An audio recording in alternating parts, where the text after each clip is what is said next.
The science is very clear. Man-made CO2 emissions are predominantly responsible for the global warming that we're seeing. Or are they? Man-made climate change deniers reject this idea, and there's a whole spectrum of belief that they adhere to, ranging from the idea that CO2 only has a limited impact, has no impact, or even has the effect of cooling our planet. Some go so far as to argue that the greenhouse effect would violate the laws of physics. There are many different myths about carbon dioxide, and here in this video I'll debunk several of them. The common refrain that CO2 is not a pollutant is irrelevant, because the more important question to ask is, will rising CO2 levels cause harm? The fact that CO2 and other greenhouse gases are present in very small amounts in the atmosphere doesn't mean they can't have a large impact on global temperatures. In addition to their concentration, we also need to take into consideration the properties and effects that these molecules have. The greenhouse effect does not violate the laws of thermodynamics because instead of creating energy from nothing, greenhouse gases simply retain energy within our atmosphere that originated from the sun. The claim that CO2 actually cools our planet is based upon a misrepresentation of NASA findings on what takes place in the outer and not the inner atmosphere. Direct measurements of the radiance of greenhouse gases makes clear that the greenhouse effect is a very real phenomenon. Many climate change deniers will assert that contrary to the cries of alarmists, carbon dioxide is not dangerous. Courtney Kirkhoff makes this argument in a Louder with Crowder article entitled, Top 5 Climate Change Myths Debunked. Louder with Crowder? Thank God for the mute button. I think what we need are more YouTube channels that provide the leftist counter-argument to channels like his. While we're at it, why not give them catchy names, too? How about, shut your fucking pie hole with Dieball? I think that has a lot of potential. Kirkhoff writes the following, quote, Myth. Rise in CO2 is dangerous. Truth. CO2 isn't a pollutant, end quote. Courtney's counter-argument here is a textbook example of a red herring, which Bo Bennett describes as, quote, attempting to redirect the argument to another issue to which the person doing the redirecting can better respond, end quote. What she writes isn't a refutation of the so-called climate change myth. It's simply a dodge where Courtney changes the topic of discussion to a much more narrow one. When people talk about the harms of rising CO2 levels, they're talking about many different things. We're talking about increasing ocean acidity causing worldwide coral bleaching, and ultimately a massive decline in oceanic biodiversity. We're talking about temperatures increasing so rapidly that many species can't adapt quickly enough, causing them to go extinct. We're talking about pathogenic organisms expanding their range as the planet warms. We're talking about more floods, droughts, water shortages, and forest fires. We're talking about all of those things and more considered collectively, and the climate change denier's response is to say, oh yeah? Well, the literal act of inhaling more CO2 itself won't cause direct bodily harm to humans, so therefore there's nothing to worry about. To respond in this way is to intentionally play stupid. Just because inhaling or otherwise coming into contact with CO2 doesn't cause direct physical harm, doesn't mean rising CO2 levels won't cause harm in other ways. You could argue that water is not a pollutant, okay? And if I boil a pot of it and splash it in your face, it's gonna severely burn you. People drown in water. Water can form massive waves that destroy your city and kill thousands. Whether a certain molecule is technically classified as a pollutant is a completely separate question from whether that molecule can cause harm or not. It's like I strangle someone to death and say, well, technically the rope was hypoallergenic. By the way, I should also point out that the video version of this article has since been deleted. Part of me wants to believe that that's because it was so littered with obvious falsehoods that Crowder deleted it to save face. But if that's the case, why are any of his other videos still on YouTube? Something else you'll hear argued is that because CO2 is present in such small quantities in the atmosphere, it couldn't possibly warm the planet in any significant way. Here's what the Reddit user Software Engineer has to say about the subject. Quote, CO2 is 0.04% of the atmosphere, a trace gas. What more needs to be said? CO2 isn't made of magic pixie dust that can change entire planetary climates at 400 parts per million, end quote. Here's what this same guy had to say about my previous video on climate change. Quote, another millennial who likely was repeatedly told how clever they are by his parents, end quote. Wow, I'm gonna go run home to my mommy now because you just owned me. I've been humiliated. Look, just because CO2 is only a small percentage of the atmosphere doesn't mean it can't impact the climate. The often cited counterexample is that of poison in your body. If 400 parts per million of something is no big deal, why not introduce 400 parts per million cyanide into your coffee? Or 400 parts per million lead into the bloodstream of your newborn child? He's like, that's what my parents did. I'm like, it's all making sense now. If you just spell out the logic of his argument in plain English, it becomes immediately apparent how flawed it is. Small quantities of a certain molecule can't have large effects. Dan Miller on his YouTube channel performs a demonstration using ink and water that shows just how silly this argument is. As we can see, at 0 parts per million, the water is obviously clear. At 280 parts per million, it's a light gray color, and at 560 parts per million, it's solid black. The reason I like this demonstration is because here we're also dealing with the absorption of electromagnetic radiation. In this case, we're talking about visible light rather than infrared, but the point is clear. Very small quantities of certain molecules can radically alter the degree to which electromagnetic radiation is absorbed. I also think that when deniers point out that CO2 is only 0.04% of the atmosphere, the assumption seems to be that it could only therefore impact temperatures to a similarly small degree. So since CO2 has increased from being 0.03% to 0.04% of the atmosphere since the 1800s, one might be tempted to conclude that it could have only therefore increased global temperatures by around 0.01%. Scientists actually have several ways of determining what impact a doubling of CO2 levels would have on worldwide temperatures. As Rebecca Lindsay writes for climate.gov, quote, "Scientists say that doubling pre-industrial carbon dioxide levels will likely cause global average surface temperatures to rise between 1.5 and 4.5 degrees Celsius, 2.7 to 8.1 degrees Fahrenheit, compared to pre-industrial temperatures. Current concentrations are about 1.4 times pre-industrial levels. Broadly speaking, climate scientists infer sensitivity by looking at the correlation between global concentrations of carbon dioxide and global average surface temperature. They look at the correlation using modern observations, paleoclimate records like ice cores, and computer model experiments," ends quote. Another problem with this line of thinking is that molecules differ in the degree to which they contribute to global warming.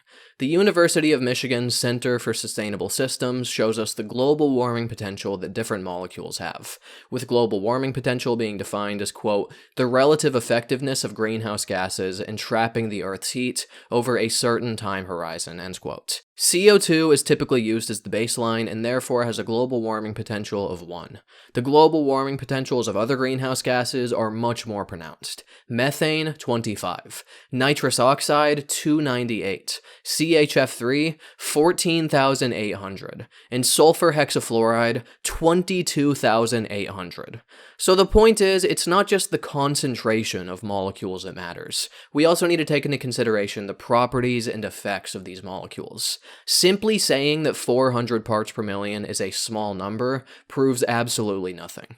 Deniers will also sometimes point out that water vapor itself is a greenhouse gas, and because it's present in such large quantities in the atmosphere, this somehow calls into question the idea that CO2 and other greenhouse gases can have any significant impact. Here's what they write on friendsofscience.org. Friends of science. Yes, that's exactly the description that comes to mind when I envision climate change deniers. Quote, "Greenhouse gases form about 3% of the atmosphere by volume. They consist of varying amounts, about 97% of water vapor and clouds, with the remainder being gases like CO2, CH4, ozone, and N2O. While the minor gases are more effective as greenhouse agents than water vapor and clouds, the latter are overwhelming the effect by their sheer volume, and in the end are thought to be responsible for 75% of the greenhouse effect," end quote. This argument has always struck me as a bit weird.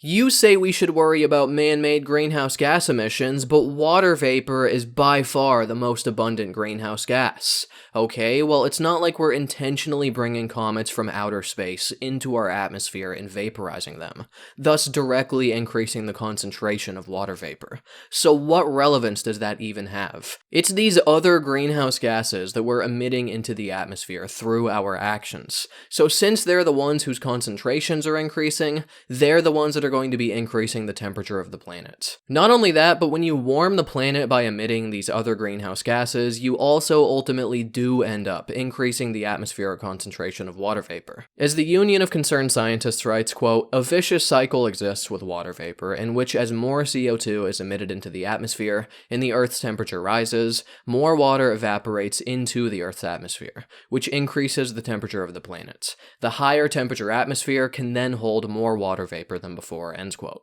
I'm still waiting for a group of deniers to form the Union of Unconcerned Scientists. My god, the planet is warming! They're like, oh, whatever, man, I'm sure it'll be fine.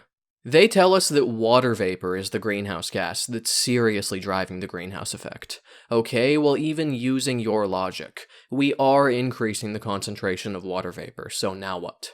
Let's look at some numbers on this question. Citing data from Held 2000, Skeptical Science writes the following, quote, "How much does water vapor amplify CO2 warming? Without any feedbacks, a doubling of CO2 would warm the globe around 1 degree Celsius. Taken on its own, water vapor feedback roughly doubles the amount of CO2 warming. When other feedbacks are included, for example, loss of albedo due to melting ice, the total warming from a doubling of CO2 is around 3 degrees Celsius," ends quote. Yale Climate Connections elaborates on this subject, quote, "Claims that water vapor is the dominant driver of recently observed climate change are spurious at best. While uncertainties in the magnitude of water vapor feedbacks are one of the key areas concerning climate change, none of this research casts any doubt on the role of carbon dioxide and other anthropogenic greenhouse gases as the initial forcings behind our current climate perturbation," ends quote. Deniers have other ways of arguing that the greenhouse effect of CO2 is no big deal. A good example of this comes from a Daily Wire article written by Mike Van Biezen. Quote, "The CO2 cannot from a scientific perspective be the cause of significant global temperature changes. The CO2 molecule is a linear molecule and thus only has limited natural vibrational frequencies, which in turn give this molecule only limited capability of absorbing radiation that is radiated from the Earth's surface. The 3 main wavelengths that can be absorbed by CO2 are 4.26 micrometers, 7.2 micrometers, and 15 micrometers. Of these 3, only the 15 micrometer is significant because it falls right in range of the infrared frequencies emitted by Earth. However, the H2O molecule, which is much more prevalent in the Earth's atmosphere, and which is a bend molecule, thus having many more vibrational modes, absorbs many more frequencies emitted by the Earth, including to some extent the radiation absorbed by CO2. It turns out that between water vapor and CO2, nearly all of the radiation that can be absorbed by CO2 is already being absorbed.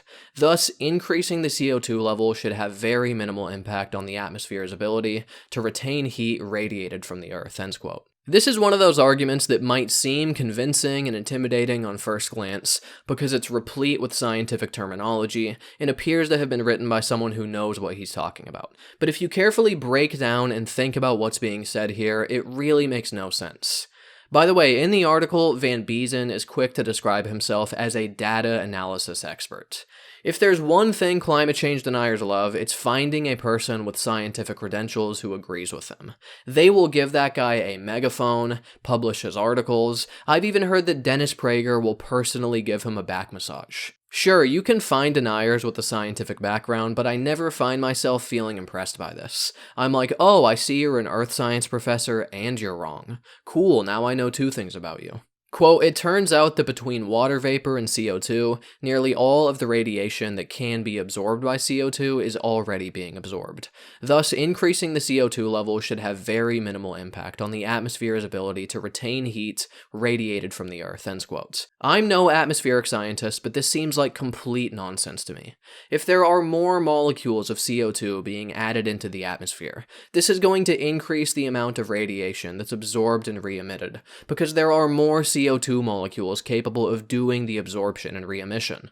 His argument here would be analogous to saying that having more soccer goalies defending a goal would have a very minimal impact on one's ability to kick the ball past them. Van Biesen seems to be arguing that there's some sort of arbitrary cap on the amount of heat energy that CO2 molecules in the atmosphere collectively can interact with. The CO2 molecules are like, alright boys, looks like we've hit our quota for the day. That's all the energy absorption that the boss says we can do for now, so it's time to pack it in. He might as well be arguing that adding more water to a pot on the stove won't alter the time that it takes to bring that water to a boil. It's ridiculous, because if you introduce more molecules that do a certain thing, it necessarily follows that more of that thing will be done. This is such a simple concept that I feel silly even explaining it. Tune into my next video where I'll be arguing that 2 + 2 = 4. Quote, the CO2 molecule is a linear molecule and thus only has limited natural vibrational frequencies, which in turn give this molecule only limited capability of absorbing radiation that is radiated from the Earth's surface. The three main wavelengths that can be absorbed by CO2 are 4.26 micrometers, 7.2 micrometers, and 15 micrometers. Of these three, only the 15 micrometer is significant because it falls right in range of the infrared frequencies emitted by Earth. Quote. CO2 only has a limited capability of absorbing radiation, he says. Here I think he's just misusing the term limited, and his own words seem to undermine the point he's trying to make. Quote, only the 15 micrometer wavelength that CO2 absorbs is significant because it falls right in range of the infrared frequencies emitted by Earth, end quote. How exactly does this observation support your position that, quote, CO2 cannot from a scientific perspective be the cause of significant global temperature changes, end quote. This is basically his argument. CO2 can't possibly be contributing to the increase in global temperatures because it can only absorb radiation at 3 wavelengths, only one of which is exactly the wavelength necessary to contribute to the greenhouse effect.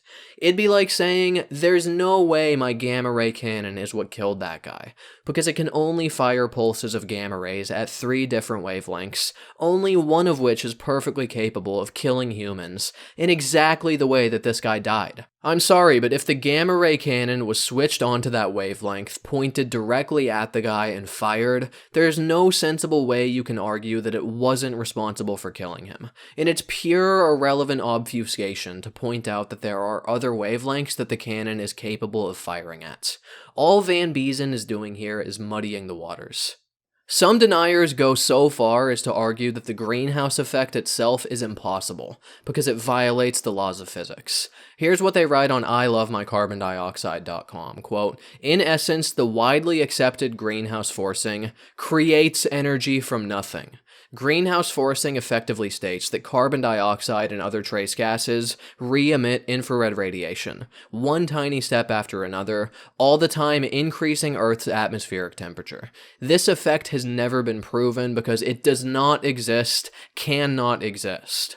Back radiation cannot add heat to the Earth's surface, otherwise the first and second laws of thermodynamics are meaningless, end quote. Ah yes, typing in all caps, the telltale sign of a mentally stable person making factually correct statements. Here they seem to be simply misunderstanding the greenhouse effect. The way it works is that instead of escaping back to space, some of the infrared radiation that originally came from the sun bounces around and stays within our atmosphere or is sent back down to the surface of the Earth due to the absorption and re-emission of this energy by greenhouse gases.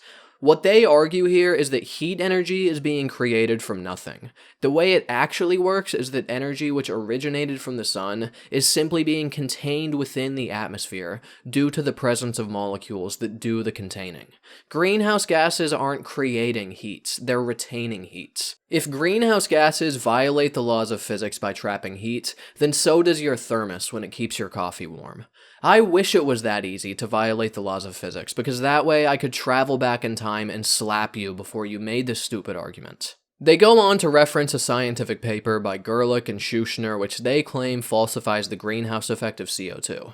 Here's what Joshua Halpern et al. Had to say in response to this paper, quote, in this journal, Gerhard Gerlich and Ralph T. Schuschner claim to have falsified the existence of an atmospheric greenhouse effect. Here we showed that their methods, logic, and conclusions are in error. They claim that radiative heat transfer from a colder atmosphere to a warmer surface is forbidden, ignoring the larger transfer in the other direction, which makes the complete process allowed, end quote. They also write on I Love My Carbon Dioxide that, quote, the greenhouse effect has never been proven, end quote. Really? What about studies like this one by W.F.J. Evans et al., which directly measures the radiance of many different greenhouse gases, including CO2, methane, nitrous oxide, and CFC 11 and 12. If this doesn't qualify as proof, I'd love to know what would. As they write in the paper, quote, these measurements show that the greenhouse effect from trace gases in the atmosphere is real and adds significantly to the radiative burden of the atmosphere, end quote.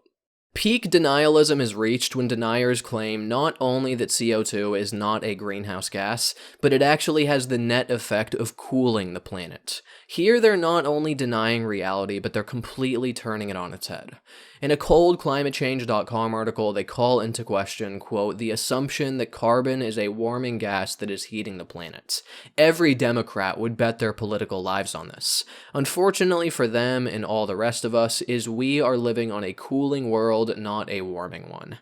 They get it wrong on all points of the compass when it comes to climate change, even with CO2 being a warming gas, when the truth is that it helps cool the stratosphere by helping re-radiate solar energy back into space, end quote. The key point he's trying to make in that semi-coherent, poorly edited paragraph is that CO2 actually cools our planet by re-radiating solar energy. He goes on to claim that his conclusions are based upon NASA findings. Quote, NASA says that CO2 is a coolant, not a warming gas. One part of NASA is now in conflict with its climatologists after new NASA measurements prove that carbon dioxide acts as a coolant in Earth's atmosphere. NASA's Langley Research Center has collated data proving that greenhouse gases actually block up to 95% of harmful solar rays from reaching our planet, thus reducing the heating impact of the sun.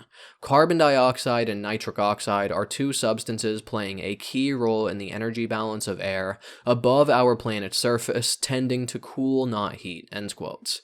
I see, so I guess the solution to our global warming trend then is to even further accelerate our CO2 emissions. Maybe this is what climate scientists have been trying to tell us the whole time. They're like the greenhouse effect, you know, a very cold greenhouse, with the AC turned up all the way, in the middle of winter, with several panels busted out. To his credit, he doesn't get everything wrong here. The NASA publication that he references does tell us that, quote, for the 3-day period March 8th through 10th, the thermosphere absorbs 28 billion kilowatts of energy. Infrared radiation from CO2 and NO, the two most efficient coolants in the thermosphere, re-radiated 95% of that total back into space, end quote.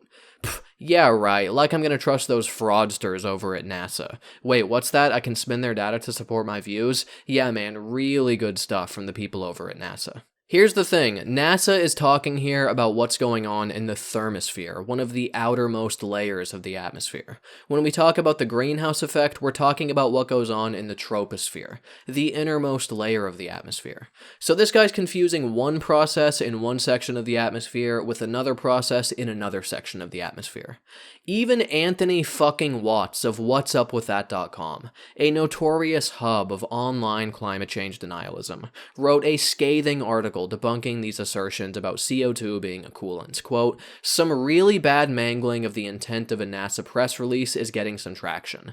They have completely misread the NASA study and reinterpreted it for their purpose, claiming in a story titled, New Discovery, NASA Proves Carbon Dioxide Cools Atmosphere. Yes, of course the upper atmosphere is going to deflect and re-radiate the energy of solar storms. That's why we don't burn to a cinder when they happen. There's nothing new here. This is what the upper atmosphere, thermosphere, does. CO2 and other greenhouse gases in the lower atmosphere also re-radiate long-wave infrared energy. It's back radiation coming up from the surface of the Earth. This claim is the worst form of science misinterpretation I've seen in a long time. It is a twisting of the facts in a press release about solar flares in the thermosphere to make it look like the lower atmosphere works the same way. To some extent it does, but the direction of the source of infrared radiation is reversed, and CO2 and other greenhouse gases impede the transfer of infrared energy to the top of the atmosphere, where it is finally re-radiated into space.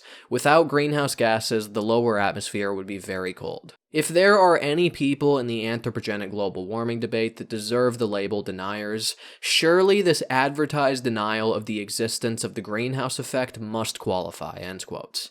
In that cold climate change article, they also write that, quote, we are living on a cooling world, not a warming one, end quote. Apparently, it's so cold that this guy's frozen fingers are unable to properly type commas into his sentences. Where is he getting these ideas from? All of the global temperature data shows that temperatures have been clearly rising since the Industrial Revolution. And this guy's like, yup, looks like global cooling to me. This guy literally must be living on a different planet than me. To say that our planet is cooling when all of the evidence indicates otherwise is pure delusion. Whenever a climate change denier starts talking about carbon dioxide, there's a good chance that they're getting something wrong. The fact that CO2 technically isn't a pollutant doesn't mean it doesn't cause harm, and just because greenhouse gases are a small percentage of the atmosphere doesn't mean they can't have large effects. There's no preset quota on the amount of energy that CO2 can trap, and the claim that the greenhouse effect violates the laws of physics is based upon a misunderstanding of how the effect works. The idea that CO2 actually cools our atmosphere depends upon a misrepresentation of NASA findings, which focus on the outer atmosphere. The scientific evidence supports the conclusion that the greenhouse effect is real, that CO2 is a prime contributor to it, and that man-made emissions are causing present temperature increases. The greenhouse effect is real, and so is the joy you'll experience from becoming a supporter on Patreon. Patreon.com/theskepticalhuman. Go there, become a supporter, and receive access to patron-only bonus videos. And then do all of the other typical YouTube stuff. Like, share, comment, become a subscriber. Share this video with others, check out some of my other videos, you know the drill, and stay tuned for more. Thank you all for watching, until next time, take care.